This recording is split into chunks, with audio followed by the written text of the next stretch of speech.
Welcome to Tigers Untapped, a Bluff City Media podcast. Stepping up to the microphones are your hosts, Trey Lasley and TJ Willis. Pull up your chair, grab your favorite brew, and enjoy the conversation. Now, let's get to the show.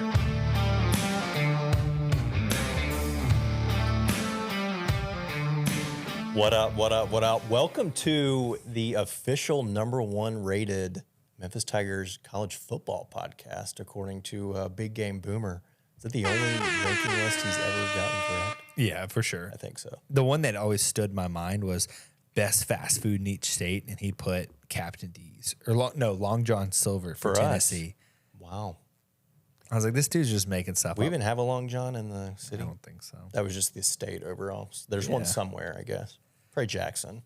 Maybe. I think he just makes stuff up, dude. Just out there trolling. Except for now, I think he's actually an extremely credible source. Yeah. First legitimate ranking that we've ever had. Anyway, an honor. Surprise to me. I mean, yeah. You shared it to us. Cheers. I was like, what's going on? What are we sipping on to celebrate tonight, Teach? For a celebration, we got Crosstown Squonky. Squonky. Funky Monkey. This is a hoppy lager, they call it. Apparently, Squonky is like a nickname for one of the owners or brewers' daughters or something like that. The owner's daughter over at Crosstown goes by Squonky. Interesting. Squonky?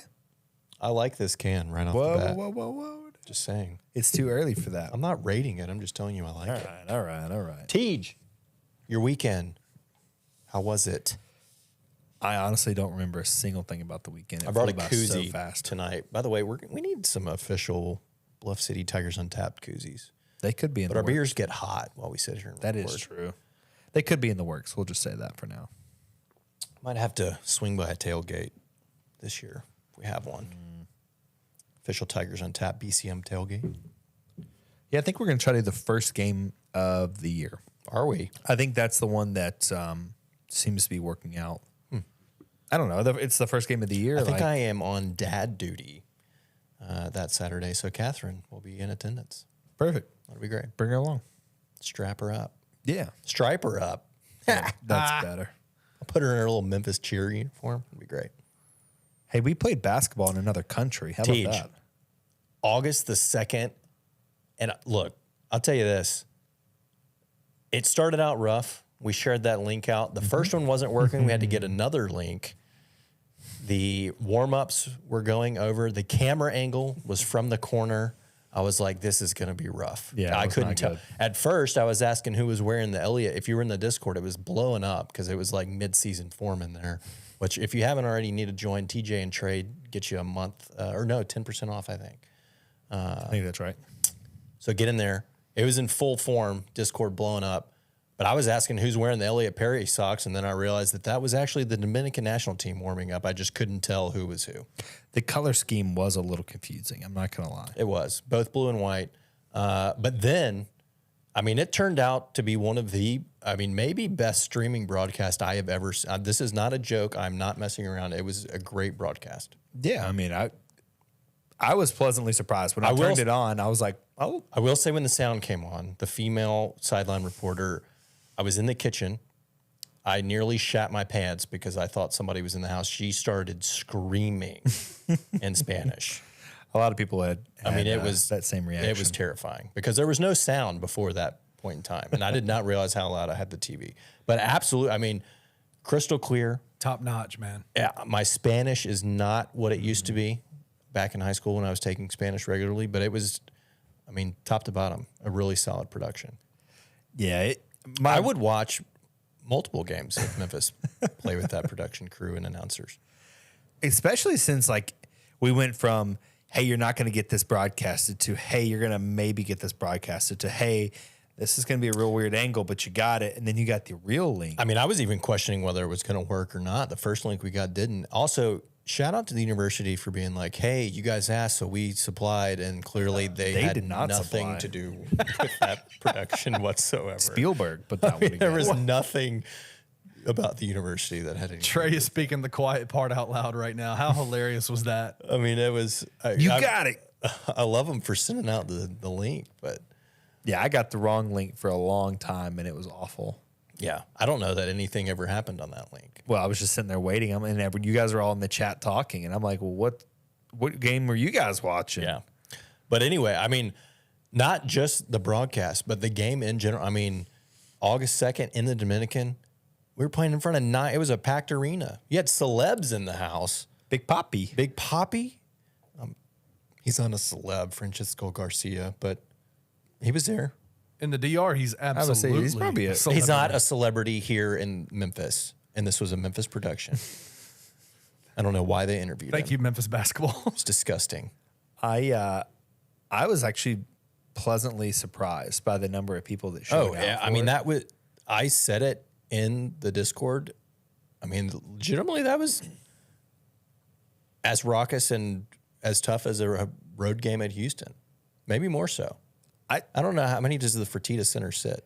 I was going to say, I don't I think know it's like that 5,000. We had almost double that. Yeah, I would say I don't know that stadium. I mean, that was like the Dominican arena? version of the Cameron Crazies.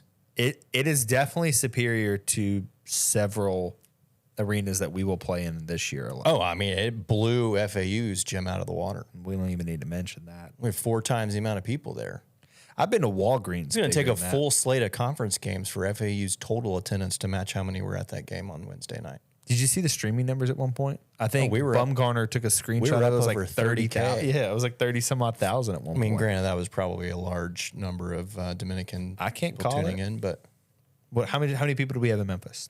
650,000. I think it's like 675 in the metro area. I mean, Just I think we can put together based 30. off of the numbers on the other 2 games. Well, We had 20. it's because Somebody snapshot it and send it to your mark. You want basketball. This is talk about international basketball numbers. Tigers go down to the DR. We get 30K on a stream. we're not going to talk about that yet. You know my feelings on it all. All right. Anyway, I came out very encouraged from that Sure. game. Let's be honest. It was Memphis basketball won. Literally, the basketball team did not win the game. Mm-hmm. But the only reason we lost is because of former Memphis Tiger Lester Quinones, who scored, what did we set it at? 28.5 points, Yeah, scored your 30. lines were perfect. And 5.5 threes. He hit 6 and 9 threes. Yeah. Beat both by a bucket. Absolutely lit us up like we thought he would. And then, to our surprise, current Tiger, David Jones, hitting big buckets. Him and Did we know that Lester. was happening. We talked about he was playing. I don't know that we knew for sure if it was for the national team. or Yeah, the it was select like team. teetering on what team, and all of a sudden you see him on the other And team. it wasn't actually at that point when we had recorded last week. It wasn't confirmed, but Sure. there were rumors that he might be playing. But I think he was 5 of 5 from the field, knocked down both threes, hit all 3 of his 2-point shots, ended up with 12, I think. Yeah, But he looked good. a steal and a dunk on our heads, like Memphis basketball won the other night. Former and current Tiger players. Yeah, I If mean, you give David Jones points to us, we win the ball game by 4. what was the final score in that? 91-84. And that's against like grown. Like I know Memphis is grown men, but like I mean, that's a FIBA competing Yes, team that- that's been exactly. like 4 NBA players were on that team. yeah, NBA players, 2-way guys, like dudes with tons of experience, Yeah. professional players. I mean, that And was you hung with 'em. That was not a easy. This is not Sure, incarnate word. right. Or even did you see? Did either one of you see the Arkansas Arkansas, women what they did today? Kenny, did you see that? I didn't see that. I saw Kansas though. They played like Ouachita Baptist, basically. No, it was worse. than that. That's my alma mater, man. That's why I said it. They played, Ouachita Baptist alumni team. Kenny was out there. Yeah, it was like 102-12. I think. 124 Yeah. to 12. Yeah, something stupid. And the tweet that they tweeted out said that was fun. And I want to be like, was that fun? I don't know that beating anyone that badly is fun. Wait, it sounds what like, was the score again? let's see. They played 24-12. in Croatia All-Stars. The Arkansas women's team won 124 to 12, Kenny.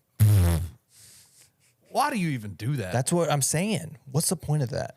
That was like that baseball game. Yeah. The U.S. under 12, yeah, the Little U12 League. team. 43 to 1 or whatever. I think it was like 41-1, something like that. It's like, My question is, who do you think has a better team, the Dominican Republic national team or the Bahamian national team? Oh, that's tough. yeah. I mean, didn't Buddy Hield play? I'm going to say the Dominican probably. But yeah, I don't know. It'd be a good game. We could have had a little round robin with us, Kansas, Dominican, and Bahamas. But shout out to Kansas for actually playing a team worth a damn. Wait, what? Kansas played the Bahamian national team today and lost. Yes. I'm with you Just now. as we did. You think they caught as much flack as we did in some of the Twitter comments for losing to the national team? It is so wild to me. Do y'all? Let me ask you this legitimate question. After seeing that team play, the Dominican team, will Memphis play a team of that caliber in the regular season this year? Wow. I asked a similar question. I'm going to say no. Because I don't know. Are we talking like 4 legitimate NBA guys? That's what I'm saying. Like, they have absolute NBA players. Like, 2 they have rotational players on that team. So, like, I don't understand what team are you going to play that has. I think there's probably NBA a potential in the Bahamas, Atlantis, battle for Atlantis. I mean, you're talking one team? On one team. I mean, I think it depends on who you get matched up. That is so rare. Well, that's true. 4 would be that a Kentucky, lot. that one Kentucky team. I mean, you're going to play teams that are definitely talented, but yeah, that may from 4. I know, TJ, from a professional standpoint, probably not. Whatever. I mean, we're definitely not playing somebody that went off like Lester went off. No, I couldn't imagine. He's a changed man on the basketball He is such court. a different basketball It's player. that sidestep, dude. It makes me. A step back 3? Yeah. Filthy. I got so much. It's not FOMO, fear of missing, but it's like fear of we did miss out on what could have been. Yeah, you could have gotten more from Lester. I mean, if we had that Lester this Last past year? year with KD and Yeah, it did seem like that was like the player they were missing I necessarily. mean, Lester averaging 20 plus with KD averaging 20. Oh, goodness gracious. Hang the banner. Definitely wouldn't lose to freaking FAU.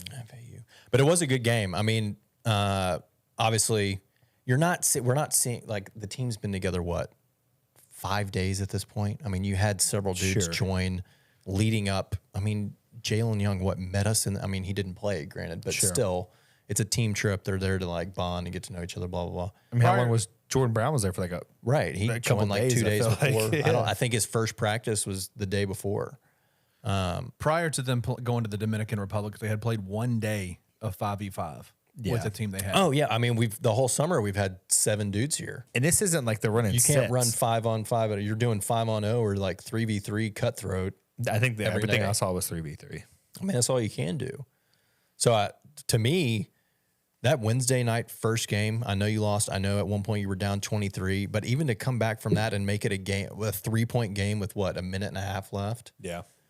You had Jourdain knocking. We'd heard he's been working on his shot, looked like a good shooter, hit huge threes down the stretch. Like, I was very encouraged coming out of Wednesday night's game. Oh, yeah. I mean, I think that seeing Caleb Mills last year for a bad team, I was not that encouraged. I'll be honest. When I first found out that he was coming to Memphis, I was not that encouraged because it was like he played for a bad team. He didn't really impress me. Like, yeah, he was good as a freshman forever ago, but he was on a good team. Like, I don't know. No, he impresses me. He's good. He's a hooper. Yeah. He is a bucket getter. Like, so smooth. Yeah. Gets to the basket, uses the glass. Like, he's a scorer. And I was disappointed we didn't get to see more of him. I think it was like precautionary, sit him out kind of stuff. But like, yeah, he absolutely looked the part. And I was kind of in the same boat as you. As like, especially with him at that point in time being really the only guard that we had. He can run one all day long. I don't care. What did you think about Quinn? Put the rock in his hands. I think he's going to be good. Yeah. Again, it's at that point, like, we're probably not running lineups. He's putting guys out there in different situations just to kind of see what he's working with. They haven't been playing together, but I think Quinterly's going to be exactly what we need him to be at the 1. Sure. I think he did a really good job of setting other guys up for baskets. Yeah. I mean, in that first game, obviously Caleb and Quinterly probably are the 2 that you walk out of most excited about. In the first game? What? No, go for it. I was just going to say Caleb with 18 and 8, I think he had. Yeah. Quinterly had 13, 7 assists. Maybe I've got maybe I wrote it down wrong. There was someone else that stood out to me. Who? Carl. Oh, well, Carl all week. Yeah. Dude's got a freaking motor that just runs on that Germantown diesel water. Like, I think that Mills, yes, took me by surprise because I just didn't really know what to expect from him. And I think I was generally worried that maybe he wasn't as advertised kind of situation, but he is, in fact, as advertised. Oh, 100. And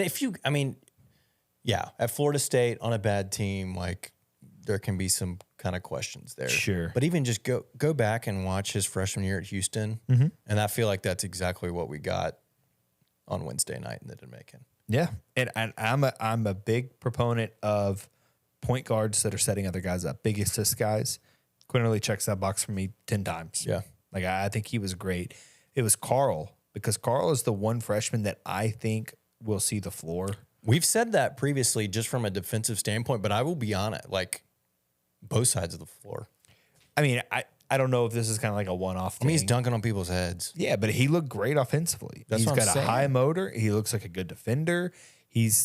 Where things get interesting is where would he play necessarily? You know, that's kind of like the one thing that stands out to me specifically is he's kind of a tweener between a 2 or a 3 for me. I know it's positionless, whatever, but I'm trying to think of who he would defend. He does have good size. I mean, he's not small by any means.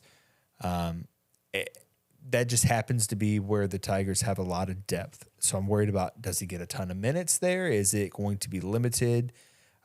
Mills, Quinterly, Young, kind of, Jaden necessarily. David Jones, exactly what they want David Jones to be. You want to talk about being impressed. He wasn't in Tiger Blue, he's in Dominican White the other night, but David Jones was impressive. Yeah. On both sides, he looks defensively so and big. offensively. He looks does so look big big. to me. He does. But that's somebody else that, like, we're sitting here talking about it, and he wasn't even suited up for us. Like, how does he not start? Oh, no, I think he definitely starts for you. And I think you and I both kind of slated him to start. Yeah, absolutely. But then it's also like, and we talked about this earlier, TJ, I texted it to you. It's August, but Penny's got a problem. He definitely has a problem, a big problem. Some would say it's a good problem to have, but how's he going to find time for all these guys? Y'all already missing one guy to me that stood out. They all stood out, Kenny. Let me tell you Who one stood guy. out? I know what he's going to say. Jaquan. Oh, no, well, that's yeah. actually not where I thought you were going. Jaquan looked great. Absolutely. I mean, obviously, game 2 was a huge breakout game for Jaquan. But there's not a guy on the roster that I couldn't go down and find something positive that I saw. I mean, Ashton shooting the ball at a high clip. He's hit 3 threes yesterday in the first half. 4 minutes of the game. Shot 50% from 3 yesterday. You know, I tweeted it out going back to Kenny's point about Jaquan. I don't think you could have found a better player this late into the game. It's not possible. And this dude just shows Penny up. is pulling rabbits out of hats. What was that? When some out there said that wasn't possible. There's no rabbits out there to be had. I think I know exactly who you're talking about. But they're in the hat. What was it? 27 points. You can't see them when you don't 14 have boards? access to the hat. Huh? Was it 27 and 14? 27 and 14 boards in game 2. And I will say, as encouraged as I was after Wednesday night, I felt like I came back down a little bit to reality with it. It was just a tougher game than I think we probably imagined being with a select team. Now, granted, they did pull it out. Also, Caleb sat out, like we mentioned. Sure. Again, it's a team that's in the Dominican. They played 2 nights prior, riding freaking banana tubes in between Love these the banana games. They're at an boat all-inclusive. Love it. Slick Rick's got boo-boo bottom from salmon. There's no telling what else they've eaten and drinking that's making people funky. Are you trying to say that the DR set them up with food poisoning to fail? I'm not saying they set them up, but there was some questionable officiating. I mean, it was giving me flashbacks. The entire to the weekend, FAU there was game. the entire week. There was questionable. Absolutely. Just again, like Friday, I was watching a lot of it on my phone. I was in the foothills of the Ozarks in Arkansas. But there were some things I was like, what's going on here? I mean, especially granted, given we were told the game was getting pushed back so the select team could find better players. Well, damn it, they found them. I don't know where they got them. We got 39-year-olds dunking on our heads and then telling us we're too little. Did you see that? I did see that. I don't know exactly on what you're talking put about. back on Quinterly's head, and then he held the. I mean, and it was Kenny. I don't even know if you can get this in the frame, but that wasn't just a typical "you're little." I mean, he went an inch off the floor and held it for 33 seconds, which was far too long. Made it to the free He's throw lucky line. there wasn't an physical altercation that transpired. Well, at the age of 39, he might have had a back issue and got locked down. Well, in that is position. also a possibility. But to be honest, at 39 to get that low and far off the floor at just an inch, I mean, he's grabbing toes. That's pretty impressive. I was fully expecting it to be like, what was it last year when we were playing the postmen? Like basically the postal service dude was showing up. At the with his uniform. yeah, like, when we trying went to the change. Bahamas. I mean, that's in 2019. Yeah, whenever it was.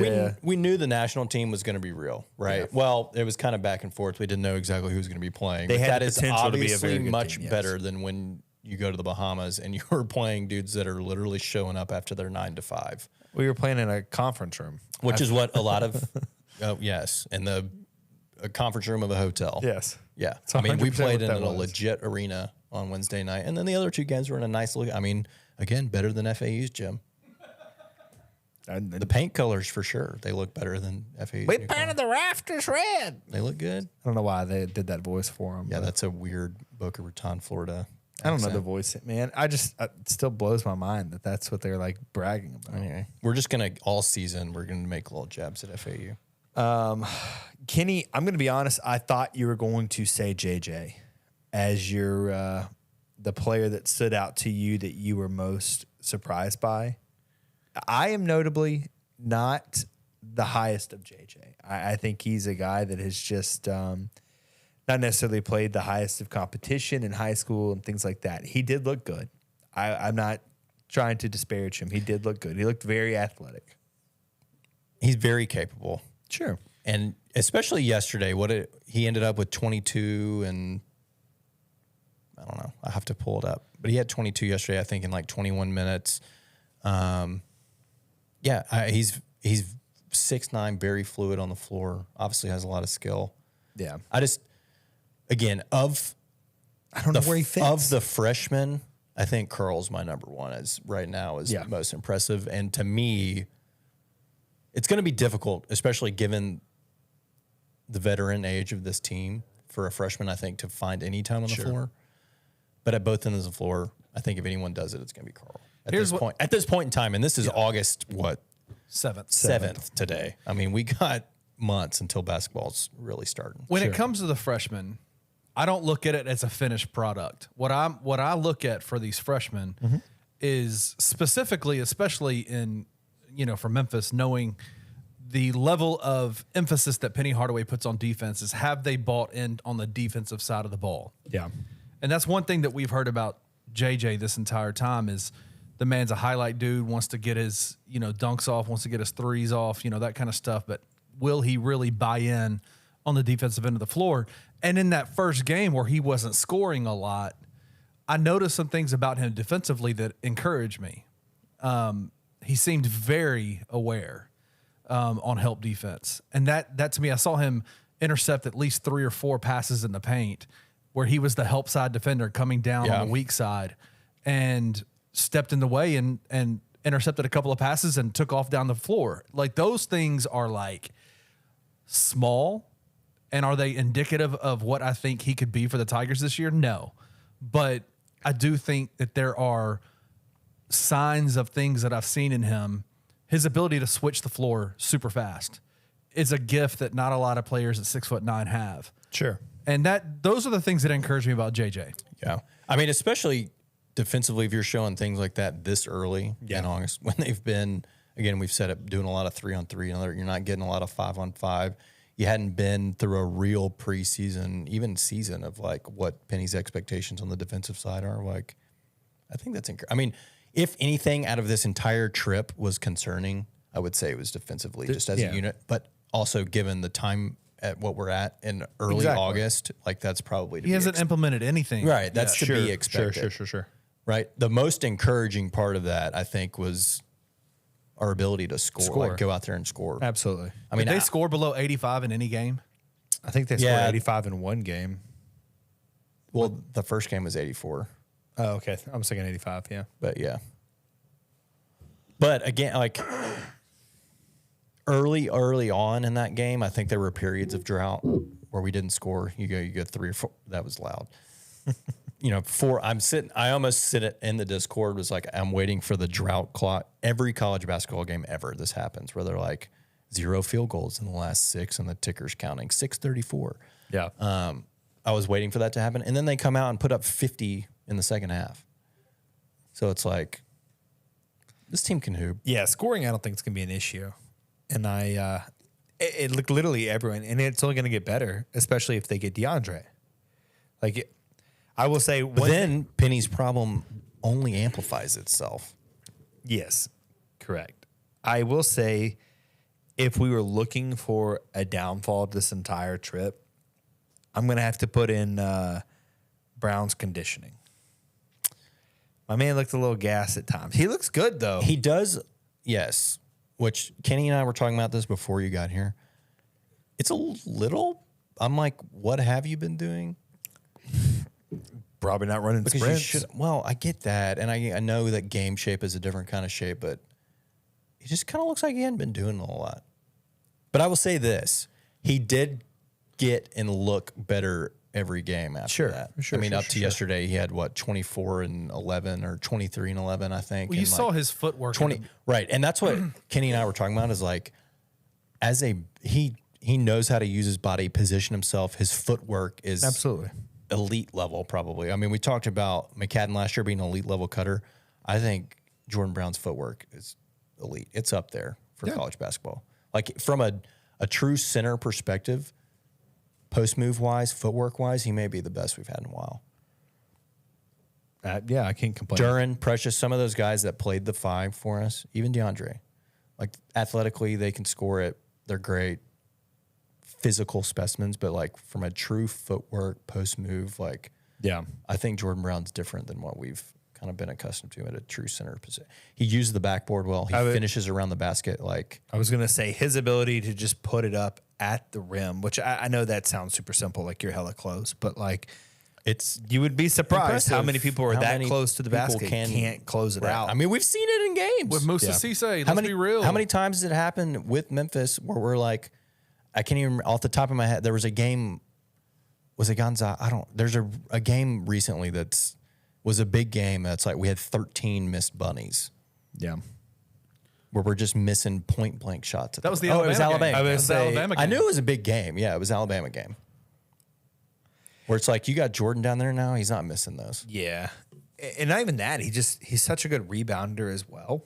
Like I feel like he is a very well-rounded big man. Yeah, because it's footwork and positioning. He knows where to be on the floor. Knows how to use his body.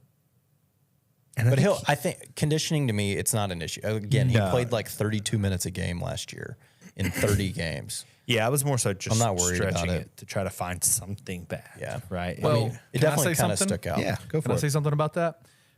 To me, and I love this kid. I think this kid has the potential to be really good. I was not super impressed by Jonathan Pierre the entire week. I felt like there were some nervous hands that kind of concerned me. And we've talked about this a lot with him as he's, coming up from the D2, ranks up to a D1 level, and his first game with that team is playing against a national team for, so I get that. But In a 10,000 seat arena that's fully stacked to the brim. and his family, who is from Haiti, was there at the game. So, I mean, I'm sure there was a lot of nervousness there, but I was not super impressed by what I saw out of him the entire week. I think he's showed flashes. Like we talked about, Kenny, he's got wiggle for sure. Yeah. He's got good vision. Had a couple passes that should have ended up being much better than where they got fumbled away. He also, I will say, in game 2, hit an absolute clutch 3 that pretty much officially put the game away with like a minute left against that first select team. I think it put us up 7 or made it a 3-possession game, I think. But again, that's probably more nerves and for being down there and making, like you said, family there. I'm not, at this point, not terribly concerned about it. Yeah, I mean, I think we have all touched on Pierre for the most part. Like, there's going to always be struggles because he's stepping up a level. The game's just faster in D1. It just is. And it's like high-level D1, too. It's not like you're going to the MAC and playing basketball or anything like that, right? Yeah, or like Eastern Michigan. Yeah. Exactly. He's playing the national team. You're playing in the DR. Like, there's a lot at play there. Like, I don't want to say my expectations are low for Jonathan Pierre, but like, I just don't know how to gauge it. Like, I need to see him play maybe 10 or so games, and then I can build a baseline and go from there. Yeah. And like, I don't know how many minutes he'll play. I don't know. I have no clue what position he'll play. I know that he looks athletic. He can hit threes, and then he has good passing ability. Like, that's all I know. And that's my baseline for him. He handles the ball pretty well, too, for his size. Yeah. For a big man. Would y'all not agree that any of the negatives that we are pointing out are just nitpicky? Oh, 100%. And Yes. Yeah. 1,000%. Look, as Trey said, Penny has a problem. And it's not that he has a team full of guys who can't play basketball. It's that he has a team full of guys who can play basketball very well. Too many guys that can play basketball. Yeah. Too many mouths to feed. And I think that can be a problem at times. But, come out, show us what you got. Show Penny what you've got. Yeah. And if you get the guys to buy in, establish their roles, everybody's bought in with one, hey, we're going out there to win. And I think some of that was visible in this week where literally we had a different leading scorer every night. And it was almost like some of the other guys kind of like, all right, Jaquan's on tonight. Let's go through him. Right? Jordan, JJ are on night 3. which is a fantastic, Absolutely. And if that's fantastic thing. dude, if that stays through the season, do you know how hard we will beat if we have the capability of 5, 6, 7 different guys that could be the guy any night that could score any night? You got 7 dudes that could put up 20, 25 points. Yeah. Like, what as a how do you plan against that? a defending team? What do you tell your guys? Yeah. Good luck. Yeah. I mean, I don't know. Yeah. I don't know what else to do. But that's extremely encouraging. Yeah. Yeah. I mean, I don't think anyone disagrees with you there. So, with that, we've mentioned a little bit of FAU. There's a little, this has not been confirmed, and I think that it is coming from an 11-year-old insider at FAU. So, if this does not end up being right, don't hold us to it. But he's reporting that we are playing FAU. What do they call their gym? The Owl's Nest. The Owl's Nest. That is literally I think MUS. that's right. That's not, I don't think that's what the tweet said. But February 24th, which Kenny and I were looking at this before we started. If it's any indication, it sounds like what they're doing is sort of that end of the year where we play Houston twice in the last like 2-3 weeks of the season.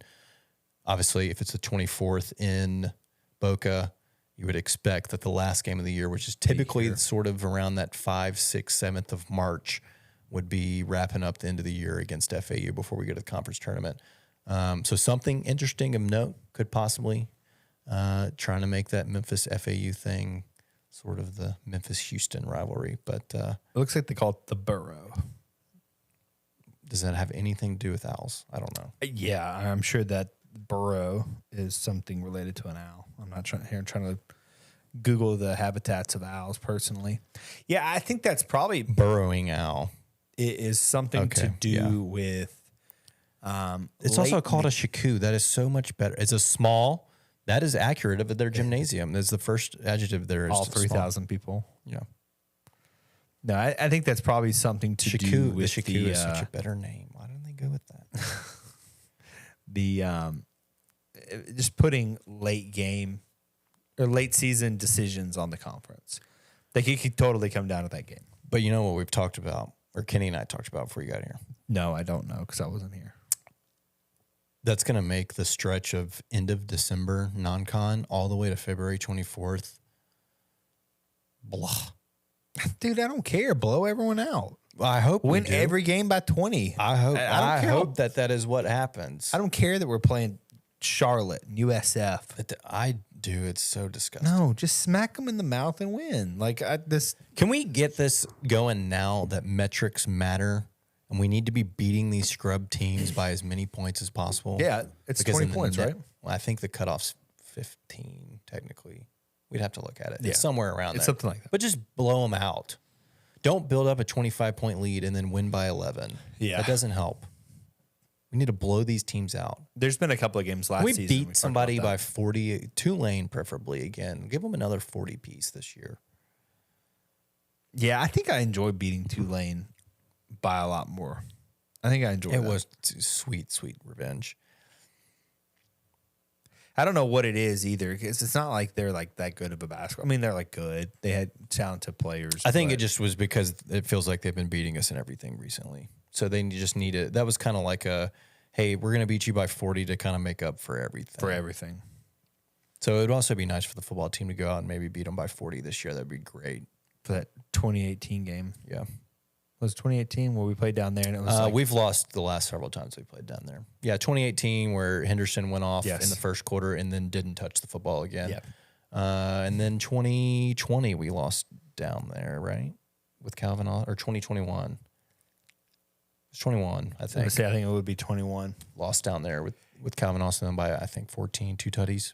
Yeah, regardless, I want to make up for that 2018 football loss, no matter what the score is, no matter what the sport is. It could be women's basketball. I don't care. I would still come back and say that's for that 2018 loss. I don't know why you're hung up on that one. I don't know. I think it was because we were like smacking them in the mouth real early on, and then it just it went sad. I think it's because it ruined our buddy's birthday, and we're at the lake. We were. That was awful. Tiger Sports ruins a lot of things for me. It really does, man.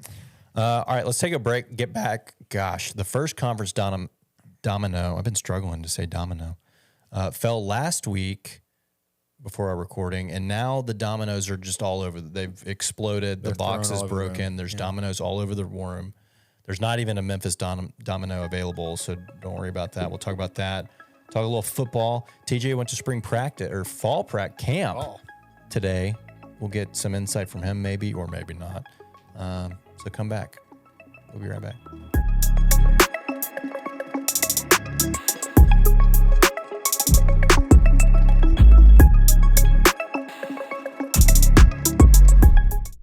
It's hard to poke a hole in this roster. I mean, it's weird saying that in August, but just looking at the spread of it, the way it's worked out and come together, and what the staff has done, once again, flowers are deserved. Isn't it like if you're poking a hole, it's all kind of more abstract thoughts. Like how are they going to gel? If you're just talking roles, they have every role filled. Yep, we won't know that for months. Yeah. So instead of harping on that, like, you know, some people are going to get fired up about that now. Like, just looking at what's built and where this could potentially go is pretty cool. Tune in to On the Bluff with Christian Fowler and Gabe Kuhn every Tuesday at 12 p.m. on the Bluff City Media YouTube channel. Bluff City NIL is an official partner with Coaching for Literacy, a nonprofit organization using the power of sports to impact childhood literacy. You can read more about them at coachingforliteracy.org or at Coaching for Literacy on social media platforms. Your donations to Bluff City NIL are 100% tax deductible because of our partnership together, so we thank you for supporting Memphis Tiger student athletes and helping promote the monumental cause that is childhood literacy.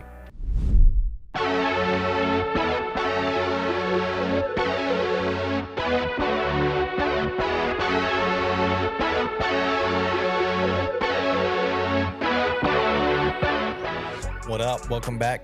Tej, our realignment expert here at BCM, as he calls himself, and the Discord knows him. called myself that. Didn't he title Yeah. himself that in the Discord? Yeah, if you go to his Twitter handle, it now has it in his bio. None of this is true.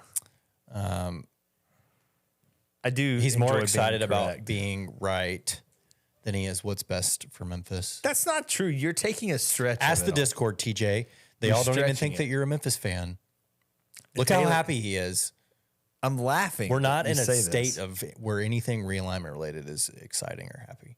No, I'm more so laughing. just because the whole time I've said. Tell us what you do. What do you do? What do you follow? What are you reading? What do you mean? You don't have sources. I know it's all on Twitter. Who you're looking at? There's a couple of guys. Jason Shearer. Jason Shearer is definitely one. He's been on top of it. Not a big swam guy. Swam. No, I hate that guy. No, I don't hate him. That's mean. But like, he just throws all the at the wall and just sees what sticks. Like, that's a guy that will say like some of it's stuck. He also said that Memphis, ECU, Tulane, UTEP, like he named off like 30 schools all applied for the Pac-12. No, that was the other guy. No, that was Swam. No, it was the Williams dude said that. Was that who it was? Mm-hmm. But he's also a goober. Yeah, none of that's true. Literally none of that's true. They all change their course every 30 minutes. Yeah, none of that's true. Well, TJ, a lot has happened. Like we said, the dominoes are all over the place. Mm-hmm. Colorado's the first. Then we had a roller coaster of the end of the week last week where it sounded like Arizona was out of here, which everybody assumed meant the four corner schools were going. Yeah. Colorado had already gone, so you thought Arizona, Arizona State, Utah. Then that's the end of Thursday. You wake up Friday and rumors start swirling, all from the national media, mind you, that the Pac-12 is sticking together, that they're spot in the college football playoff, that the 106 years of tradition for that conference is what's going to keep them together. They've come to an agreement. They're going to sign the deal. They come out of the meeting and all hell breaks loose and everybody's leaving all of a sudden again. I will say that Friday morning, I was so hopeful because I felt like if the Pac-12 stuck to the Pac-9 as where they were at, stayed together because of what McMurphy had already said. He said if they can't get the Pac-12, the rest of the four corner schools, Arizona, Arizona State, and Utah, their next move is to immediately add a G5 to get to 14 for 2024, which would include us, San Diego State, UConn, or Memphis, or sorry, UNLV. If they had come out and signed that TV deal, I think we would be sitting here today celebrating being in the Big 12. Really? You don't think SMU? Because they went to no, but who? SMU. They weren't even listed, Timothy. The four schools were us. I know, but SMU is UConn. the one that has been talked about since March. For the Big 12? Oh, I'm sorry. I thought you were talking about the Pac-12. I don't care about the Pac-12. Oh, no. We were I never don't want to play on to the Big 12. Apple TV. We were never going to the Pac-12 or to the Big 12. No. We weren't. I've been so adamant about this, so I don't know why you're giving me that look. We were McMurphy just threw a bunch of names out. We were never going to make it. If Bowlesby was there, yes, I would be 100% on with you. The moment Mark came to town, we saw him. We did not see him. Whatever. I'm in Trusted a depressive sources state. says he came to town. Yes. College football, conference realignment, it's all stupid. This podcast will be dead in 6 months because my fandom will be dead and gone. That's where I'm at. TJ's happy. So maybe he'll just have a college realignment podcast that he'll carry on without me. No, I just think that you're being very pessimistic about it all. I don't think the end is near. Well, let's hear your thoughts. I just think that the Pac-12's dead. There's four schools left. Well, I think there's a couple The ACC is about to explode. I don't know that to be true. Florida State can try. There's 7 schools that are pissed off. No, there were 7 schools that have had conversations about leaving. And that just means they have 7 legal teams looking to try to break that grant of rights. And here we are months later and nothing has happened yet. As our wise friend D. Grum says, power and money wins. And if Florida State's got power and money, they're going to win. The grant of rights will be broken. Look. The media, ESPN, the TV, they'll win. They'll get what they want. I don't even know what it is they want. What do they just want? 2 big super conferences in the Big Ten and the SEC? Is that what they want? They want 3? No, I think the Florida State just wants more money. That's what's on the table here. But no school has ever challenged the grant of rights. So this is kind of like a new path that we're building out here. Grants of rights are relatively new, are they not? ACC's had one since like the mid to 2010s, probably. Well, that's what I mean, relatively new. Yeah. No, I mean, normally you don't do this type of thing, right? So not only does Florida State have to buy their way out of the media right deal of the ACC, basically, then they have to find a way to beat this grant of rights. Because if not, whatever conference they go to, let's say they go to the SEC. That seems to be the one that's, being yelled the loudest. The ACC would still own rights to all of Florida State's home games through 2036. through 2036. That is disgusting. so far away. So far away. And you're getting no revenue on that. All the while. Why did they sign that deal till then? Because no one saw this coming. And then How did so you not this see whole this time, coming? Football rules America. well, think about it. They're getting the media deal is $40 million a year for each school, and you were locked in until 2036. It's kind of a long time, honestly. Just throwing that out there. That seems like an egregious amount of time. That's what I'm saying. Why? But still, other conferences, Well, you now- never know. now Florida State's ESPN's stuck laying making- people off left and right, and now you have to pay them no matter what. So at the same time, it kind of seems smart. well, except for now, Florida State's stuck making $40 million a year, and you got Rutgers making 70. Yeah, but that's not Florida State nor ESPN's fault.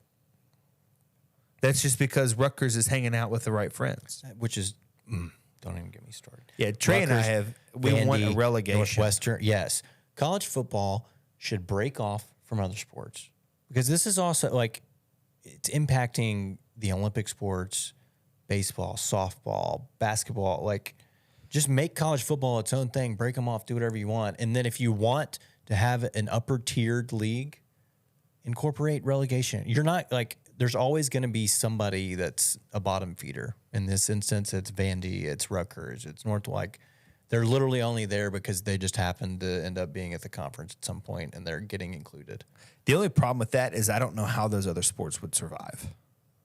You can still have conferences; they just don't have to be. No, I mean like other sports are surviving because of the profit that football brings in. I'm not saying football gets to keep all the money. Well, I know, but like it gets kind of dicey there on how you would break that up. Like, how do you basically have to make this weird dividing line of saying, okay, we now have two revenue departments and one has to control the football and then some money goes to the other schools. It just gets so weird because like I remember looking at Stanford's, this is so random, but like looking at Stanford of all schools and how much their revenue works. Every sport outside of football was operating at a large loss, and football was profiting $13 million. Everyone was in the negative, sure and it's like football's that at everywhere. $13 million. And so that was covering all of the other sports.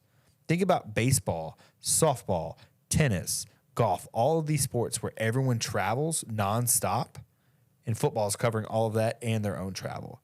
So that's what I'm kind of going to a point that I was going to touch on later, but like that kind of is the reason that I don't think some of these pack schools going to the ACC is going to work out. It's not. That is so like talk about coast to coast. Holy crap!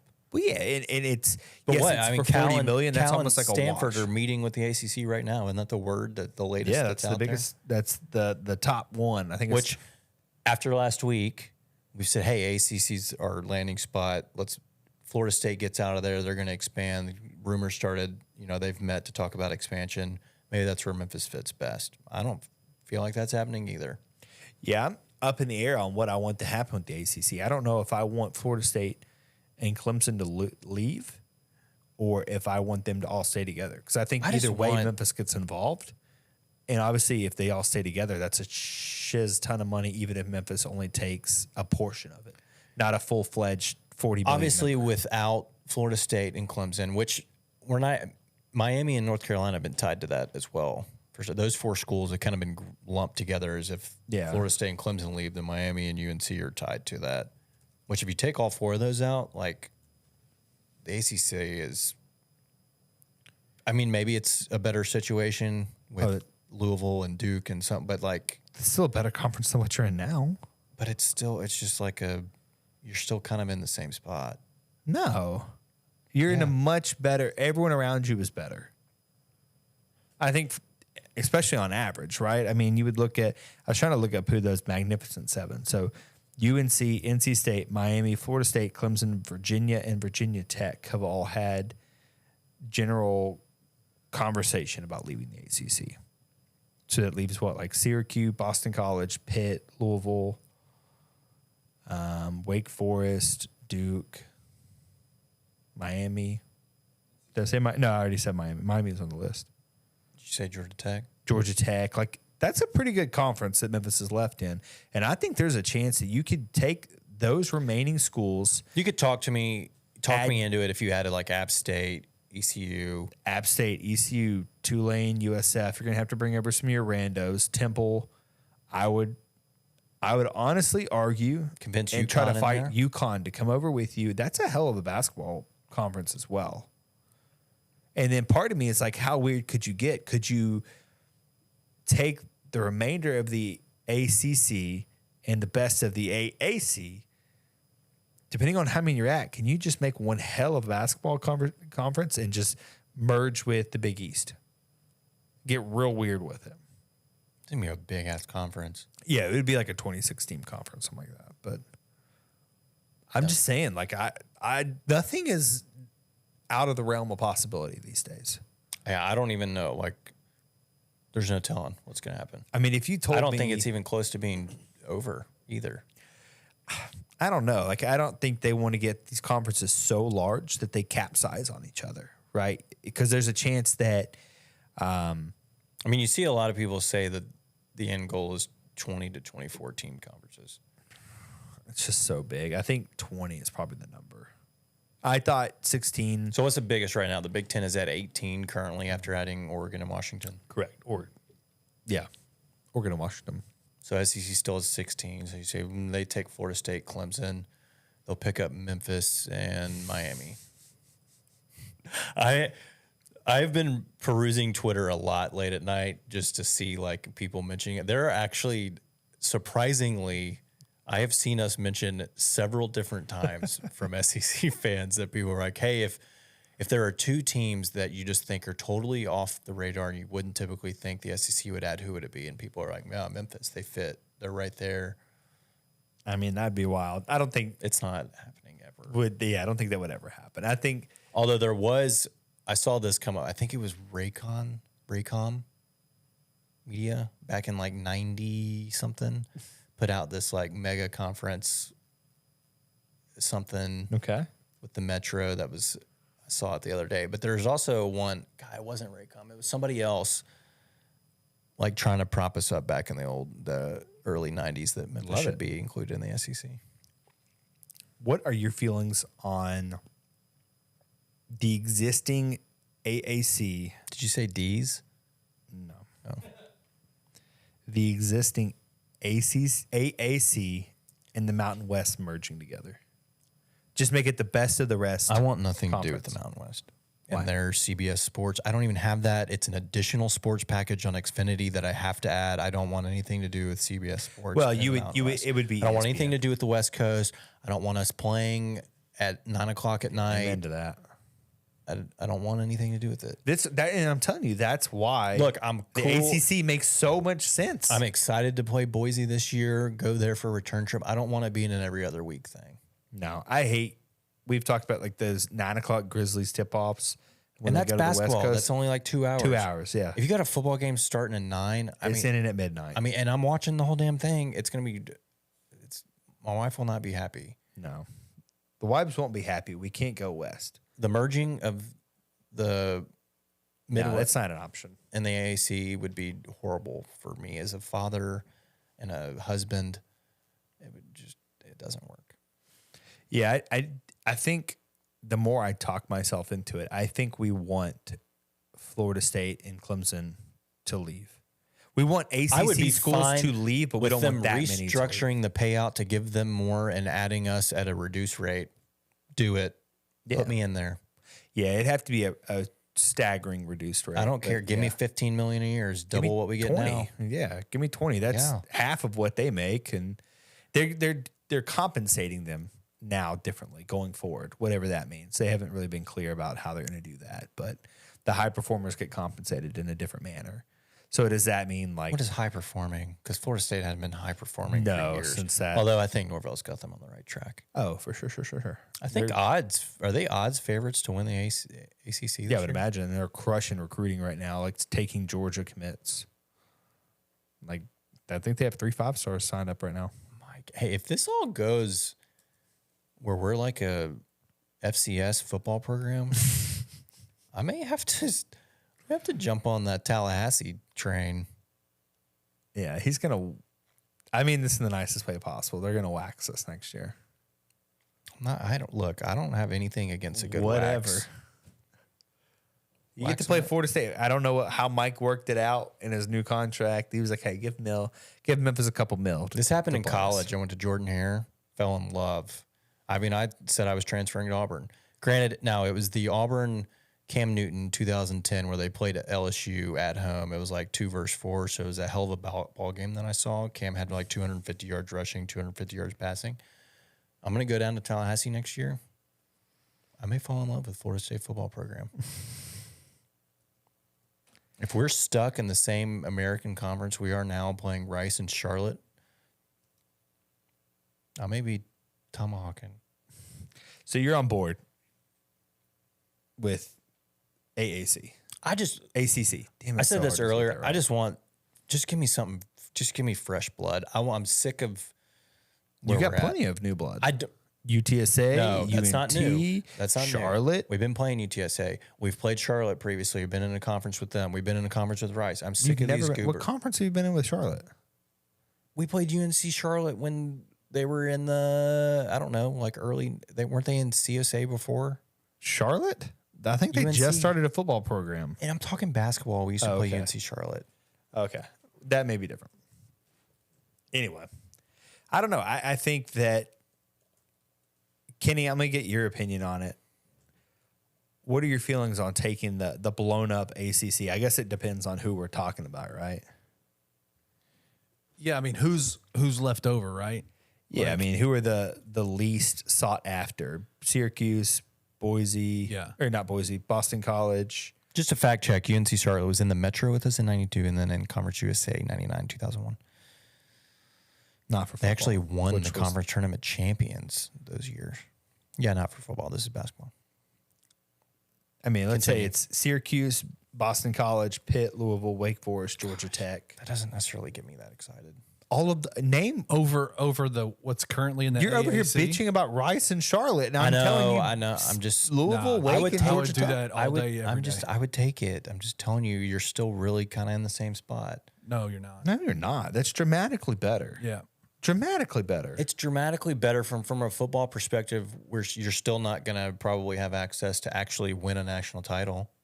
You have more money coming your way. Is that the point, though, right now? As a fan, yeah. I mean, I get it, but is that the point? I mean, the point. I question my fandom every single year because we don't have a realistic shot of winning a national title. So every year I'm like, why the hell am I even doing this? Again, like, sports are stupid. This podcast is stupid. I'm done. I'm just kidding. We got to talk Trey off the ledge. Yeah, we got to, man. We might need to. You need to take a break. No, we're good. No, but I would absolutely go to that conference. I would definitely. I would too. I'm just saying, in the grand scheme, you're really not. You are in a better spot, but you're still left behind. Is there a single one of those schools that you say, hey, we wouldn't be able to beat and win the conference? Syracuse, Boston College, Pitt, Louisville, Wake, Georgia Tech. I mean, I think that's probably who's going to be left. I can't. Well, Wake has had our number recently. That's just in bowl games. Doesn't count. Louisville's not a bad football program. They're not a good one. Not bad, though. They got money. They do have money.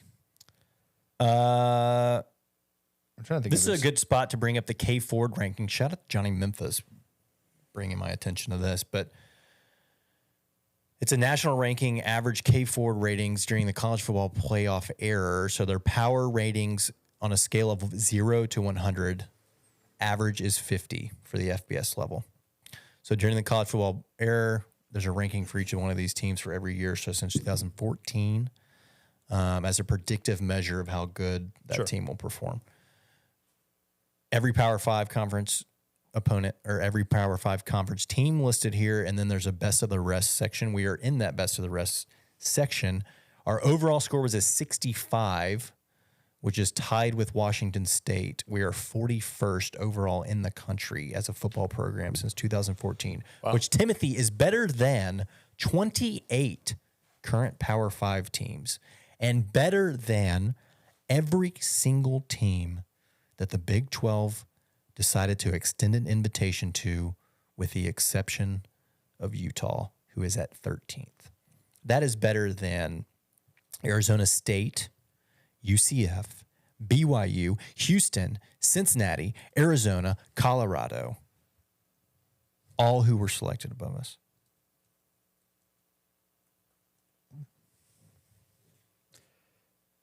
So It's disgusting. why is it 2014?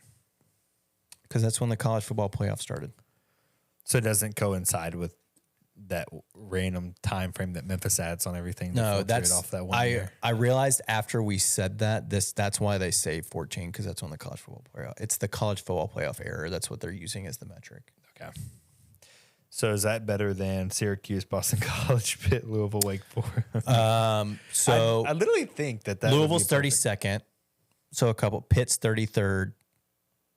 So in the ballpark, Wake Forest of- 56. you're in the Georgia Tech ballpark of all these. Yeah, the only two of that list that you're behind is Louisville and Pitt. What about Everybody else you're the ahead of. Virginia schools, probably Virginia Tech. 62, Virginia Tech's 44. So they were 3 spots behind you. Yeah. Virginia's 20 spots behind you. I don't want to like pump the tires on everything, but I think that ACC leftovers plus, us ECU.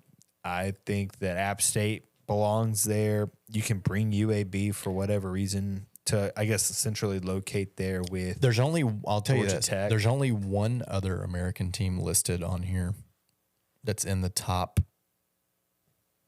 Well, it goes to 78 for best of the rest. Cincinnati. That's not 1 through, no, they're in the Big 12. Current American team. Yeah. Current American that would be, what is their ranking? 69th overall. Nice. That's going to be, Tulane. Tulane's been dog water outside of that 1 year. Okay. UTSA. No. Also, Surprisingly, no. no, they have only been good the last couple of years. Yeah. I'm trying to make sure I'm not forgetting anyone because This team actually made a conference championship game maybe twice. I was going to say Navy, It's was Navy. my guess. Yeah. Okay. Because they were hot Although for a they've second. been hog water the last 2 years Well, at least. Keenan Reynolds is gone. 3 years, 2020 really. It just goes to show you, and I'm gonna be TJ on all this. Success on the field doesn't matter. It doesn't. It doesn't. I It really doesn't. It just doesn't matter. Yeah. I think if anything, we've learned that more times than not. Yeah. And like It does not. because if it did matter, then like We'd have been invited when The first Cincy time and all around. them got, because we were fresh off the Cotton Bowl. We had just been dominating Cincinnati. We had like 6 straight wins over Houston. We had just beaten UCF and had very competitive. We were very competitive with that. What? we hadn't beaten UCF. Yeah, we did. We had just beaten them in 2020. Oh, I'm sorry. I thought you were saying in 2019. No. They got added after the 2020 season. Yeah. Go say that's the only win we have.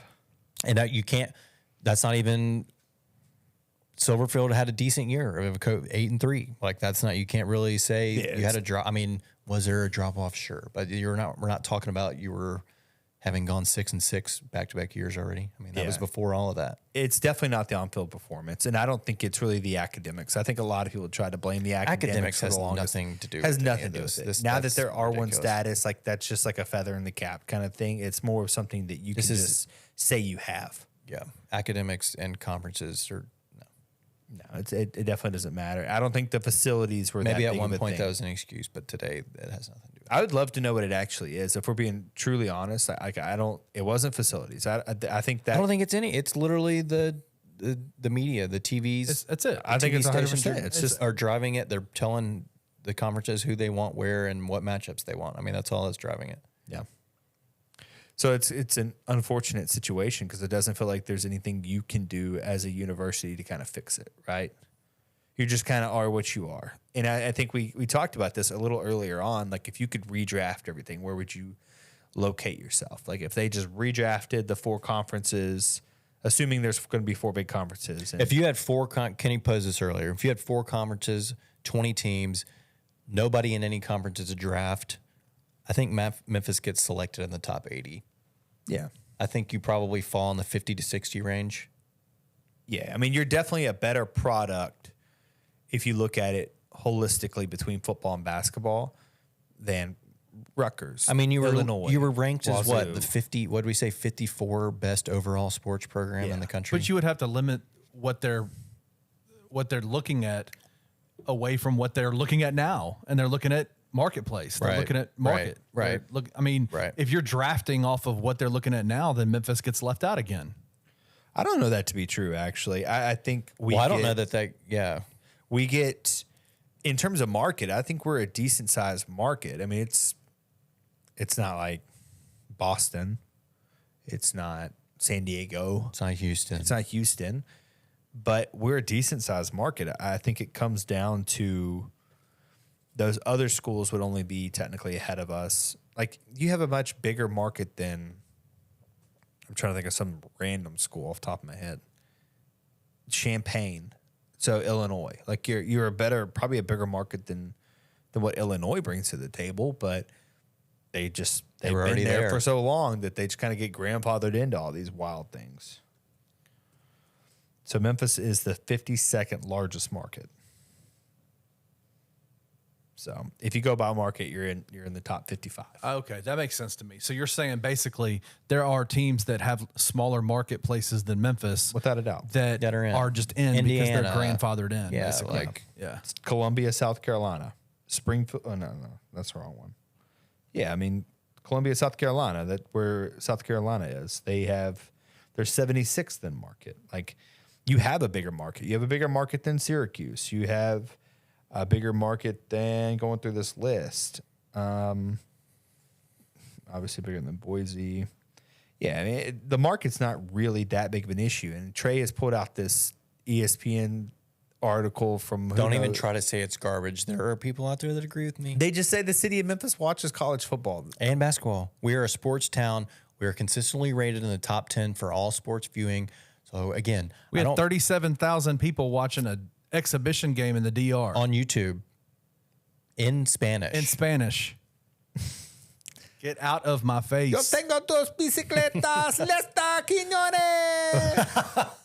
That's like all I ever got from. Dude, freaking Celeb. Nicolas Nicolas Jordan. Oh my gosh, I love it.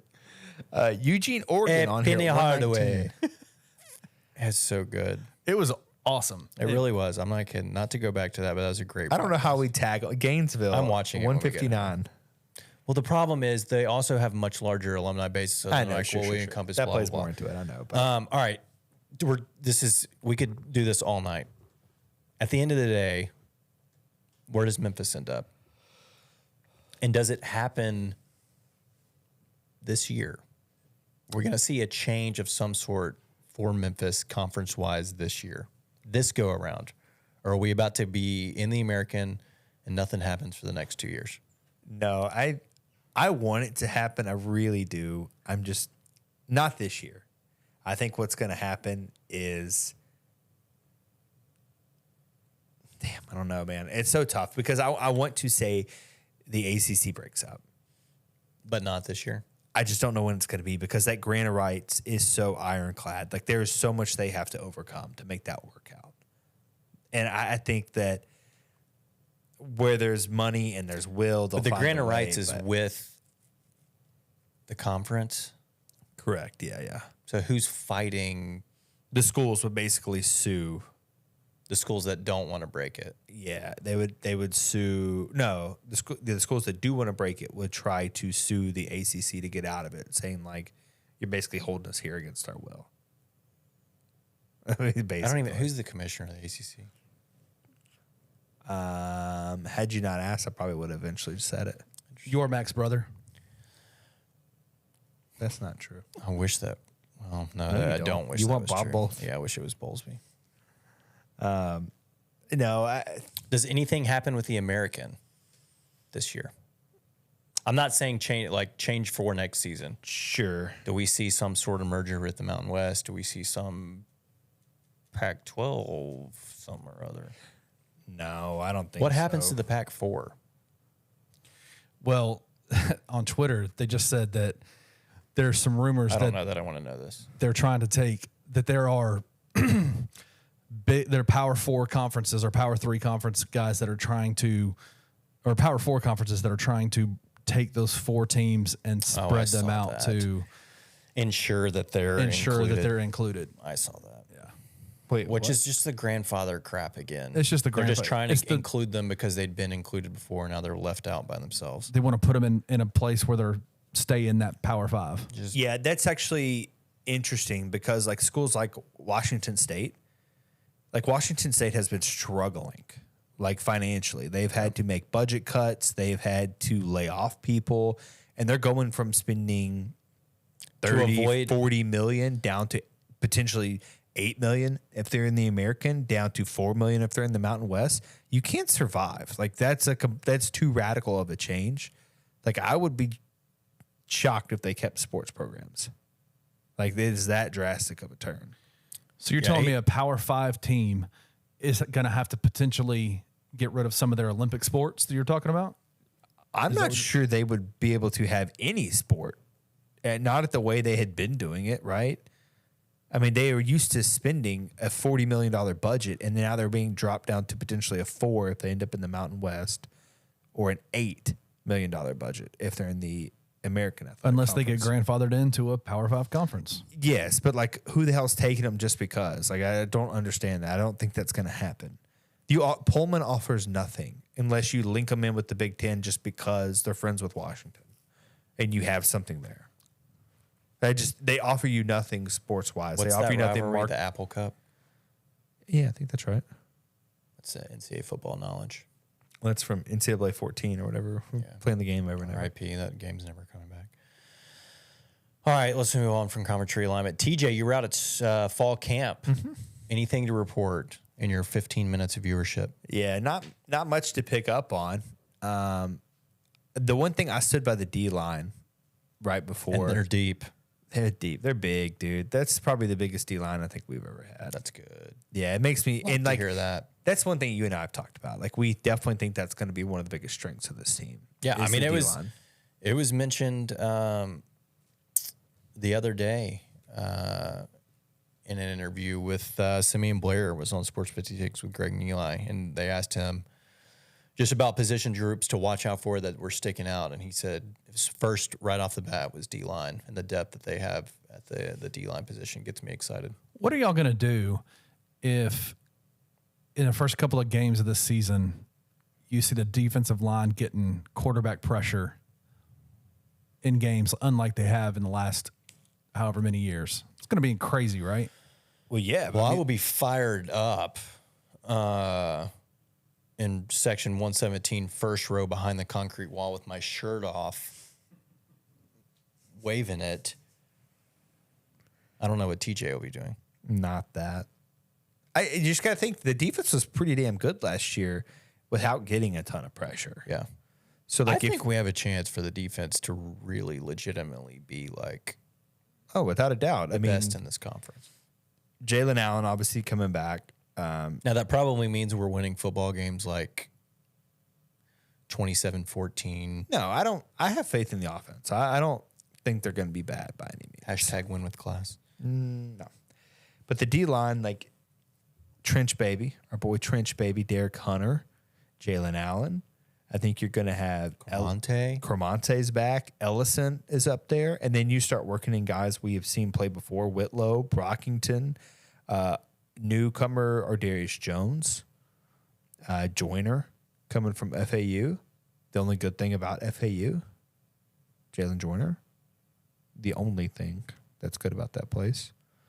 I don't know. I think that there's guys that were playing good, decent snaps for you last year are now kind of buried 2 or 3 spots deep on the depth chart. So if anything, I think that kind of adds to how deep they truly are. They basically just did a line change on the D line. Yeah. Which is something I think Ryan alluded to too, is like they saw that the end of games last year, fourth quarter of games, not having that depth at the D line, it starts to kind of hurt you, right? You got guys that have played more snaps than maybe you were wanting and they're tired. Yeah. So hopefully you work guys in earlier, you get more people working in and out. So at the end of the game, your Cromante's fresher in the fourth quarter can get the play, make the play on 3rd and long or whatever it may be, right? That kind of closes the game out. So I think that's what their focus has been here at the start of fall camp, is closing games out. We've seen, obviously, in the last year, especially, not being able to do that. So it's just wild to me to think that last year, starting, was he a tackle maybe? Dallas Duckworth. Yeah.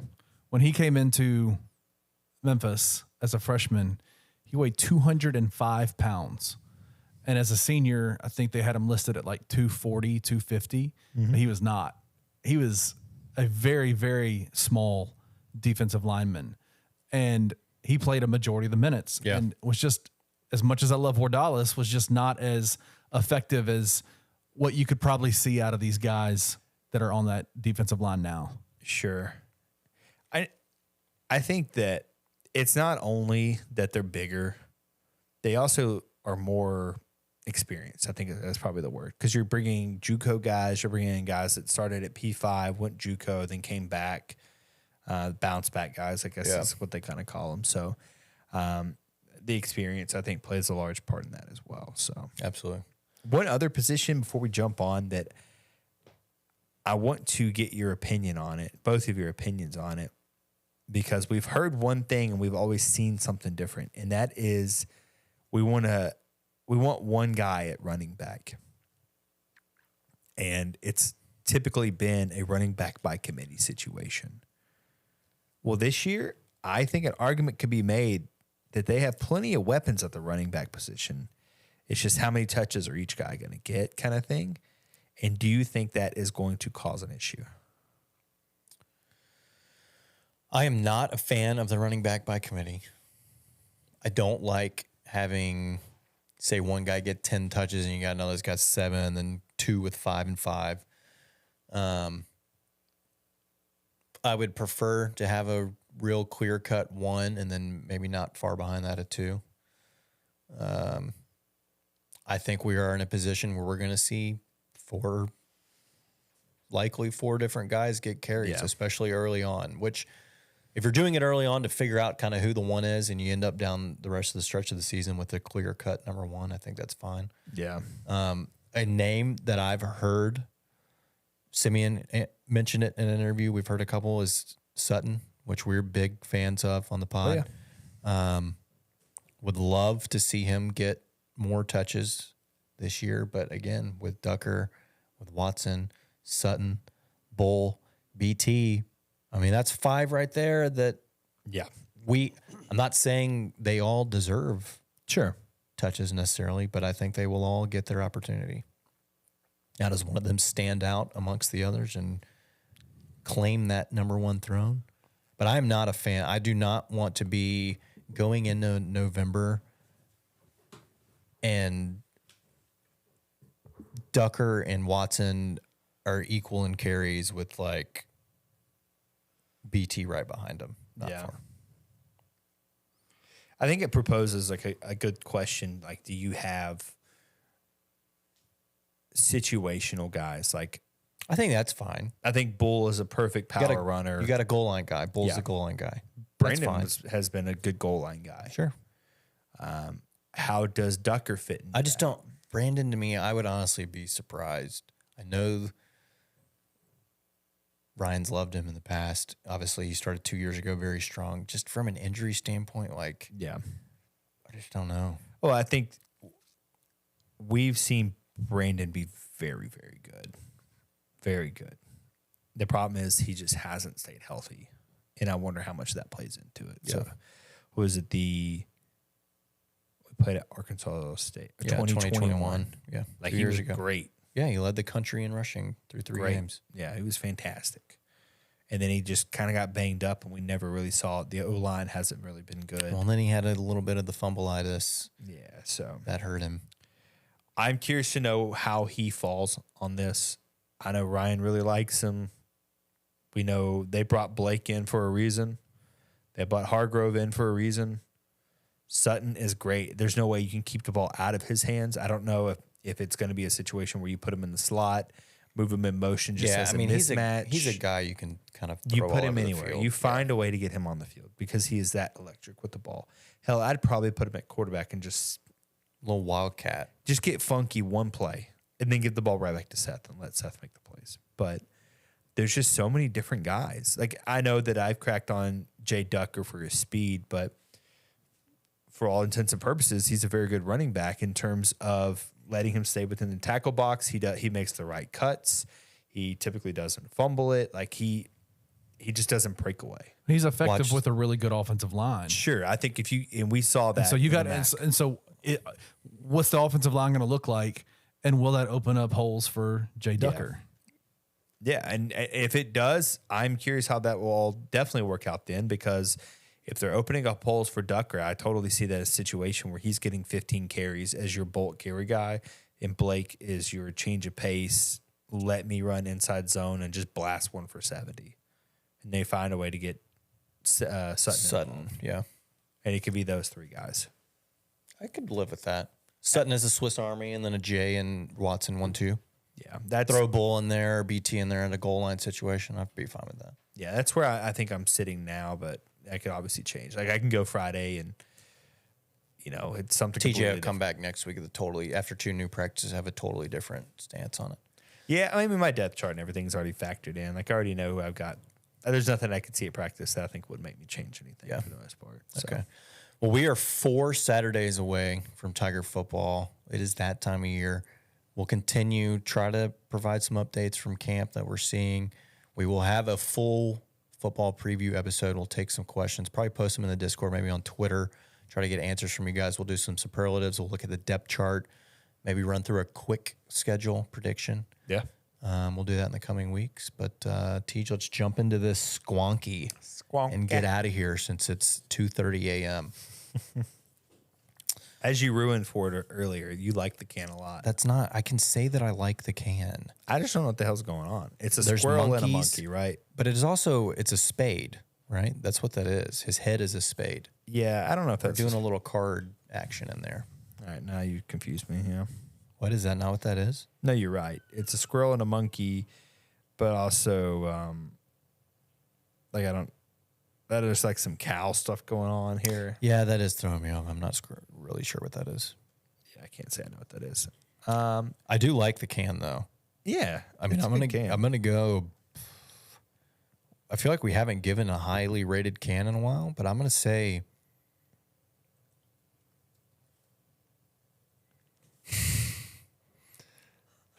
7.2. 7.2.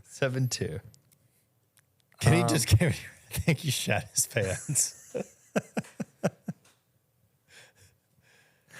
It's a cool can. I don't really know what's going on here. It kind of looks like one of those ribbons for like breast cancer awareness kind of situation. I don't know what's going on there. Squonky. I mean, Kenny, you need to go to the ER.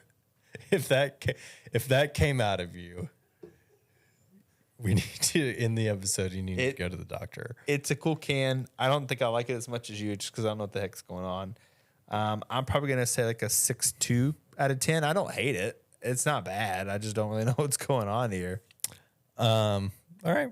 That's fair. What, exactly one below me? Yeah, like 1 point. 1 whole point. What'd you think about the beer? From the beer, I will be honest. From the get-go, I don't like a lot of hoppy. It's the hoppy lager. Had me nervous, but I enjoyed this. Yeah, it's good, man. I would definitely have multiple of these. Yeah, it's good. I mean, it's a solid. I don't want to do the same exact score, but it's like right there in this. I'm gonna say like 7-1. I think I would probably go a little lower. I think it's fine. It's good beer. Like, I could definitely drink multiple of them. I just don't love it that much. I would say like a 6.9 out of 10. Nice. I could definitely have multiple of them, and probably will this year at tailgates. But I don't know. I think it's just missing a little much for me. Missing a little much? Yeah. It's super decent though. It is super decent. All right, that'll wrap us up. We got to get out of here before. I can't. My eyes are burning. Literally, TJ's eyes have started watering. Come back next week. Stay for the cold. Bring a cold beer. Stay for the hot takes. Wow. Peace. If you enjoyed this episode of Tigers Untapped, leave a rating and a review wherever you download your podcasts. Like and subscribe at Bluff City Media's YouTube page. Head over to www.bluffcitymedia.co for comprehensive coverage of Memphis sports.